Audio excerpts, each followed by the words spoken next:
కొరటాల శివ గారు 'ఆచార్య' లాంటి పెద్ద డిజాస్టర్ తర్వాత ఒక పెద్ద బ్లాక్ బస్టర్ అయితే అందుకోబోతున్నారు. ఇందులో ఎటువంటి సందేహం లేదు.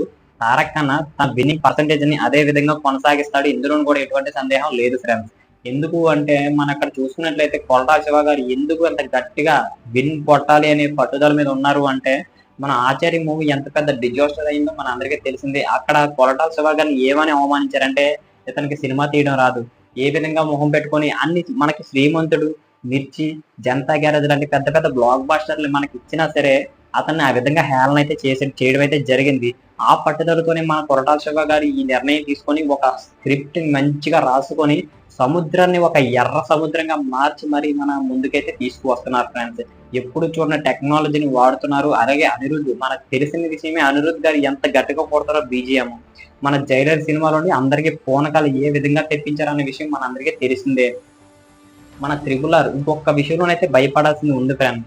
ఉంది బ్రో. ఎందుకంటే మన 'త్రిబుల్ ఆర్' మూవీ తీసిన రాజమౌళి డైరెక్టర్ గారు మనం చూసుకున్నట్లయితే అతనితో సినిమా తీసిన మరుసటి సినిమానే ఖచ్చితంగా ఫ్లాప్ అవుతదని నమ్మకం ఉంది అందరికి. ఎందుకంటే ఇప్పుడు తీసుకొచ్చిన ప్రతి యాక్టర్ కూడా ప్రతి రాజమౌళి గారితో వర్క్ చేసిన మరుసటి సినిమానే ఖచ్చితంగా ఫ్లాప్ అయితే అందుకున్నారు. మరి ఇప్పుడు చూసుకున్నట్లయితే 'తారక్ అన్న' అదే విధంగా కంటిన్యూ అవుతారా? లేదా ఆ రికార్డ్‌ని బ్రేక్ చేస్తారా? అంటే ఖచ్చితంగా బ్రేక్ చేస్తారనే అందరూ చెప్తున్నారు ఫ్రెండ్స్. ఎందుకంటే 'టెంపర్' దగ్గర నుంచి ఈ రోజు మూవీ మన 'త్రిబుల్ ఆర్' వరకు చూసుకున్నట్లయితే ఖచ్చితంగా ఒక్క ఫ్లాప్ లేకుండా అన్ని సూపర్ హిట్లు, బ్లాక్ బస్టర్‌లే అందుకున్నాడు మరి. అదే విధంగా చూసుకున్నట్లయితే మరి ఈ 'దేవర' మూవీకి 300,00,00,000 బడ్జెట్ పెట్టారు. అలాగే ఈరోజు సెకండ్ సాంగ్ రిలీజ్ అయింది. చాలా బాగుంది సాంగ్ మాత్రం నిజంగా. ఈ సాంగ్‌తోని కొరటాల శివ గారైతే 'ఆచార్య' లాంటి డిజాస్టర్ తర్వాత ఒక పెద్ద బ్లాక్ బస్టర్ అయితే అందుకున్నారు. 'తారక్ అన్న' లెవెల్ అయితే ఇంటర్నేషనల్ లెవెల్ పెరిగిపోయింది. అమోంతంగా పెరిగిపోయింది. ఇంకెవ్వరు తగ్గవసరం లేదు ఇంకా.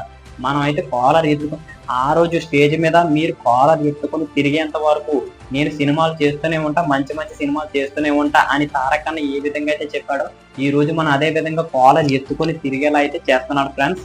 అదే విధంగా చూసుకున్నట్లయితే 'దేవర' 1000 కోట్లు కొడుతుందంటే ఖచ్చితంగా కొడుతుందనే చెప్పాలి. ఎందుకంటే మన 'తారక్ అన్న' ఇమేజ్ ఆ మాత్రం పెరిగిపోయింది ఫ్రెండ్స్. మన 'తారక్ అన్న' ఏ విధంగా అవతారం ఎత్తాడో మనందరికీ తెలిసిందే. మ్యాన్ ఆఫ్ ది మాసెస్‌గా మనందరికీ ఇప్పుడు పిలుచుకుంటున్నాం. అదే విధంగా ముందు ముందుకి పెద్ద పెద్ద సినిమాల్ని పెద్ద పెద్ద హిట్‌లని అందుకుంటే మనందరం గూడా అదే విధంగా కాలర్ ఎగరేసుకొని తిరిగే రోజుల్ని కంటిన్యూ చేయాలనే కోరుకుంటూ జై తారక్ అన్న! జై దేవర!